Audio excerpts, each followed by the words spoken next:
Y yo creo que no. Yo creo que las memorias, precisamente, y por eso yo creo que lo que espero yo de este libro es que estas memorias nunca se vuelvan a olvidar en el país.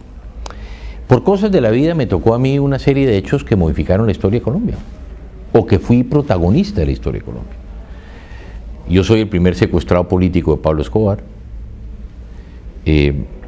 Yo pierdo las elecciones contra el narcotráfico cuando el narcotráfico compra la campaña de Ernesto Samper, que es lo más triste. ¿Cómo podemos olvidar de que el narcotráfico compró la presidencia de Colombia? Iniciamos un proceso de paz. Cada proceso es distinto, cosas buenas, cosas malas, siempre con buena fe. Contamos historias, por ejemplo, como Fujimori le vende 50.000 armas a las FARC, cuando uno hablaba Fujimori por un lado hablando contra la guerrilla y por el otro vendiéndole las armas. Hablamos de hechos importantes con Clinton, por ejemplo, acercamientos con Cuba. En fin, yo creo que hay una cosa que en América no tenemos nosotros, que ustedes los españoles sí lo tienen, y es memoria histórica. En Colombia no tenemos la memoria histórica. Si mañana un periodista, y me pasó a mí, vino un investigador de Oxford un día a mi oficina a preguntarme: oiga, presidente Pastrana, ¿usted cómo se ideó el Plan Colombia? Y yo le conté el cuento y me dijo: ¿dónde consigo su discurso de posesión? Y yo me quedé pensando, digo, ¿el discurso de posesión dónde está? Lo tiene mi secretaria, pero ¿dónde lo tendrá? Como ya salimos de Palacio, ¿dónde estará? Y casi no lo encuentro. Entonces yo dije, tenemos que crear memoria histórica. Y por eso, adicionalmente, y si puedo publicitar mi página web, yo dije, los presidentes en Estados Unidos tienen unas bibliotecas presidenciales. ¿Para qué? En la biblioteca presidencial de los Estados Unidos, si usted vea la de Kennedy, o la de Johnson, o la de Bush, o la de Clinton, allá ellos dejan todos sus documentos, textos, audios, videos, sus fotos. Y yo dije, como yo no tengo el dinero para hacer una biblioteca de esa magnitud, hagámoslo en la web. Y es lo que hemos hecho. Y lo que estoy haciendo, y lo he venido haciendo hace ya casi 3 años, es recoger todos los documentos. Si yo he sido un hombre público, tengo que dejar público mis documentos. Entonces he querido en la página andrespastrana.org eso, que alguien diga, yo quiero saber qué habló Pastrana con la guerrilla, ahí está. ¿Cuál fue el discurso de Pastrana en Naciones Unidas en el 99? Ahí está. ¿Cuál fue su discurso de posición? Y vas a tener audio, texto, video si se puede, y hasta fotografías. ¿Para qué? Memoria histórica. Nuestros países no tienen memoria histórica. Y si no conocemos nuestra historia, perdemos nuestra identidad. Y por eso que creo que es importante generar este hecho, como por ejemplo en el libro, que es dejar otra cara de la moneda de hechos recientes de la historia de Colombia. Perfecto. A ver, 4 días antes de las elecciones me entregan unos cassettes a mí, que la gente no sabe qué es un cassette hoy. Ustedes, yo no sé si conocieron los cassettes. Bueno, es una información en que hay una grabación entre un periodista que era muy famoso y el Cartel de Cali, los jefes del Cartel de Cali, en que hablan cómo van a financiar la campaña de mi contendor Ernesto Samper Pizano en 1994. ¿Qué hago yo con los cassettes? Voy donde el presidente César Gaviria en ese momento y le digo, presidente, mire lo que me llegó. El presidente Gaviria dice, voy a analizarlo y le cuento. Y nunca me dijo nada más. Pero Gaviria agarró los cassettes, los investigaron y se los enviaron a la campaña de mi contendor diciéndole, esos cassettes son ciertos. A mí nunca me dijeron eso. Si a mí Gaviria me hubiera dicho que el cassette era cierto, posiblemente la historia de Colombia habría cambiado. Pero haciendo el libro lo que nos encontramos son 2 cosas. Una, yo digo que el eslabón perdido de los narcocassettes fue Gaviria, o es Gaviria, porque Gaviria meses antes de las elecciones ya conocía lo que estaba sucediendo y no hizo absolutamente nada. Entonces la pregunta que nos hacemos los colombianos hoy es, si el presidente César Gaviria sabía que el narcotráfico se iba a comprar la presidencia de Colombia, que estaban financiando campañas, ¿por qué no nos lo dijo? Y te reitero, si nos lo hubiera contado a los colombianos, la historia del país hubiera sido distinta. Entonces, por eso la importancia de la historia de los cassettes. Y segundo, en el libro hay una carta de los jefes del Cartel de Cali, los hermanos Rodríguez Orejuela, diciendo una cosa que nunca se había dicho en Colombia, y es que el presidente Samper sabía que le estaban financiando la campaña, porque Ernesto Samper como presidente siempre ha dicho que fue a sus espaldas y que él no conocía que se estaba financiando la campaña. Y lo que queda claro en el libro es que él sabía que se estaba financiando la campaña y tampoco hizo absolutamente nada. Pero ¿sabes qué es lo más triste? Que hoy tampoco pasa nada. La gente tiene pruebas, evidencias. Es más, hace tan solo unos meses el hijo del jefe del cartel de Cali dijo que además se habían comprado parlamentarios de la comisión de acusaciones, que es la que investiga al presidente, para absolverlo. Pero bueno, por eso es la importancia de dejar esas memorias escritas para que nunca vuelva a pasar. A ver, en el libro por primera vez yo cuento la historia de mi diálogo con Pablo Escobar, porque siempre mis amigos me preguntaban, ¿usted se reunió con Escobar? Y yo nunca quise contar. Dije, tiene que llegar el momento preciso para contar la historia. Segundo, porque había muchos elementos que yo quería confrontar. Tercero, había muchos personajes todavía vivos. Y al final decido en este libro contar mi encuentro con Escobar. Pablo Escobar, el primer secuestro político que hace es el mío. Yo muy angustiado porque Pablo Escobar desde 1982, a mí me secuestra en 1988, ya me había amenazado de muerte. Entonces el temor de uno era caer en las manos de Escobar. Y caigo. Y me entero, y cuando me entero, pues me angustié mucho porque la orden de Escobar era matarme. Entonces, muy rápidamente a mí me secuestran en Bogotá, al día siguiente me llevan en un helicóptero con los ojos vendados y esposados a cerca de Medellín, pero yo nunca supe dónde estaba, hasta que me recuperan. Entonces en la celda, la noche que yo hablo con mi familia, cuando yo regreso a hablar con mi padre, y con mi madre, y con Nora, con mi señora, me sientan en una silla contra la pared, me quitan la venda que yo tenía, y hay dos personas hablando detrás de mí, y hablamos sobre la extradición, combatiendo la extradición contra el gobierno. Pero en un momento dado, cuando yo estoy así sentado contra la pared, yo tenía una cama, mi cama, que estaba de este lado. En un momento dado veo yo que brinca alguien y se acuesta en mi cama. Y cuando yo me volteo, ¿a quién me encuentro? A Pablo Escobar. Entonces, claro, el temor mío, a mí se me congela la sangre, porque el temor mío era, este hombre hace 6 años había dado la orden ya de matarme. Entonces, es cuando él me saluda, me dice, doctor Pastrana, ¿cómo está? Y yo le digo, ¿y cómo quiere que esté? Aquí secuestrado por usted, ¿cómo quiere que esté? Y curiosamente yo voy, después de muchos años, a hablar con mi secuestrador, con Popeye. Y yo le pregunto a Popeye, ¿por qué Pablo Escobar se descubre en ese momento? Y dijo, porque Pablo Escobar iba con su primo y habían hecho un pacto de caballeros de decir que no se dijeran los nombres. Su primo se llamaba Gustavo Gaviria. Entonces dijeron, usted no me llama Gustavo y no me llame Pablo. Entonces en un momento dado, el primo le dice, Pablo, no sé qué cosa, en una discusión que estábamos. Y entonces Pablo le dice, pero hombre, pero ¿cómo me dice mi nombre? Y es cuando Escobar decide entonces identificarse.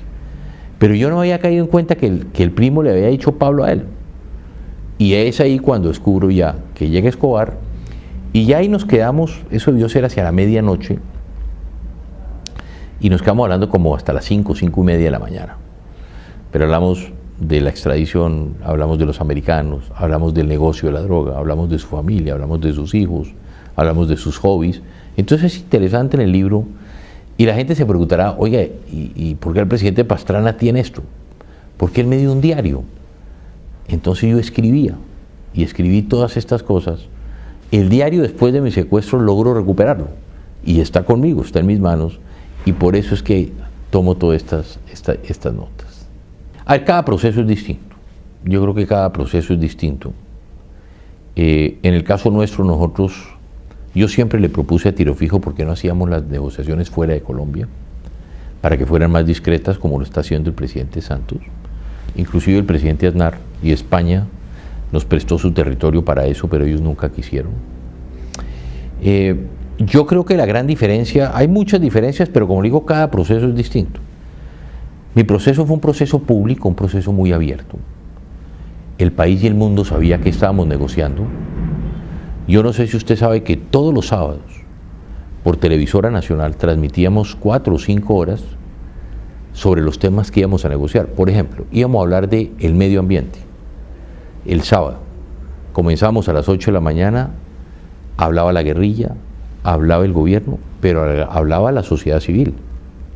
Y cada uno exponía sus pensamientos sobre qué opinaba sobre ese tema. Era absolutamente público. todas las conversaciones mías con la guerrilla están publicadas.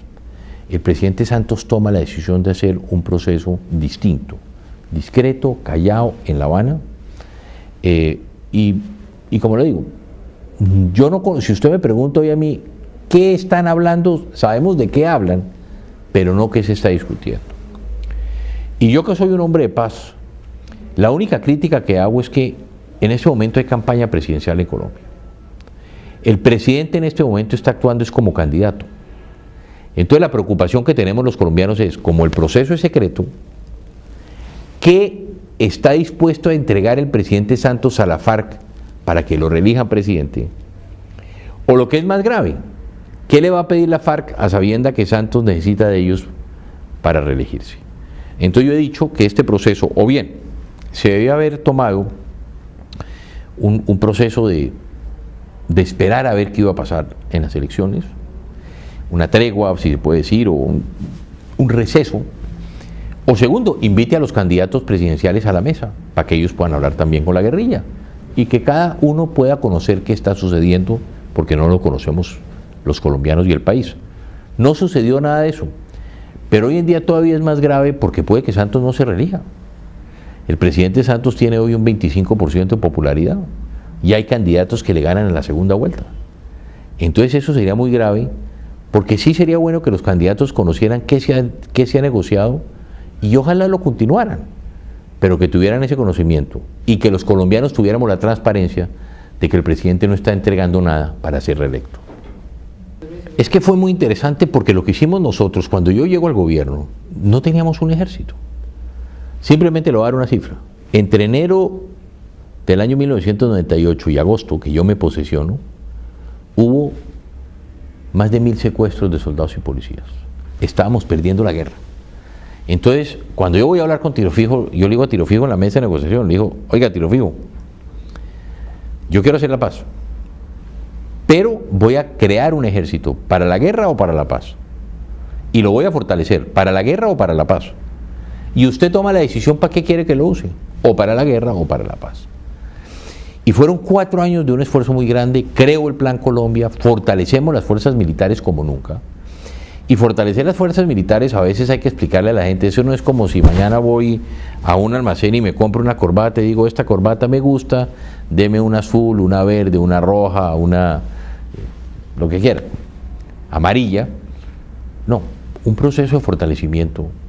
Comprar un helicóptero se demora 4 años.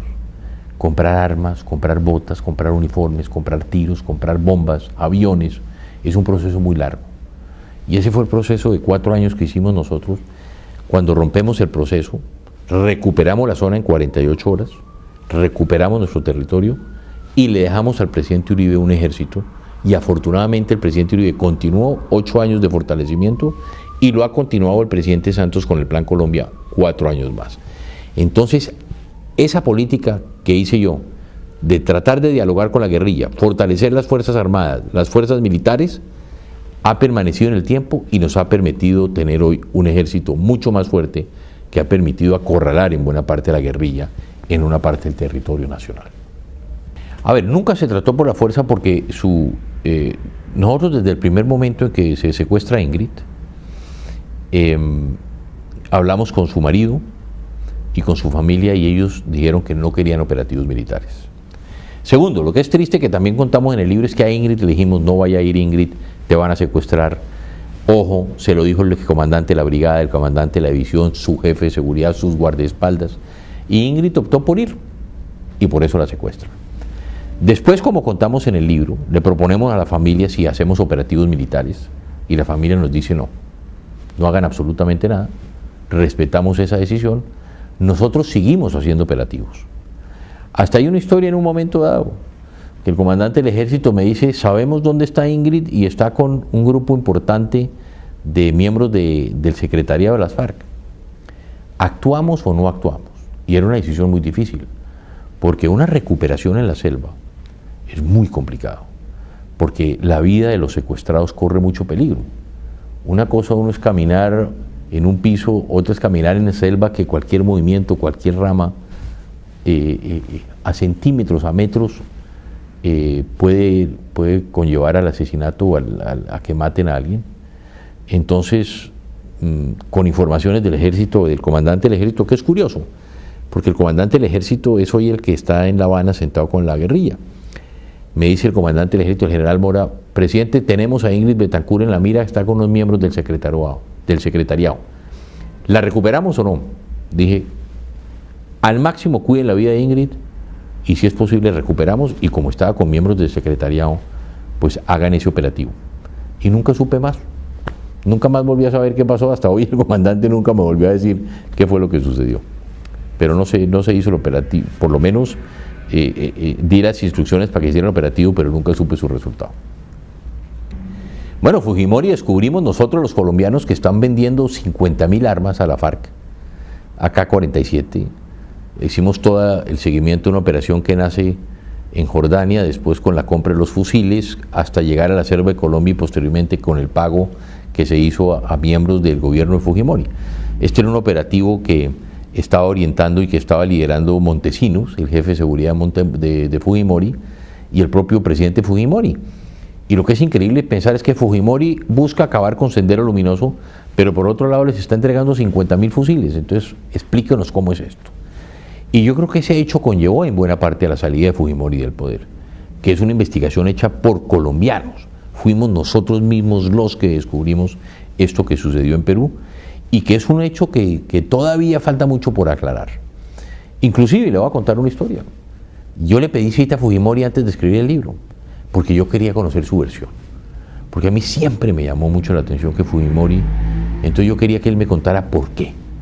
¿Por qué tomó esa decisión él y Montesinos de involucrarse vendiendo armas a la FARC, al grupo terrorista que más daño nos ha hecho en nuestro país?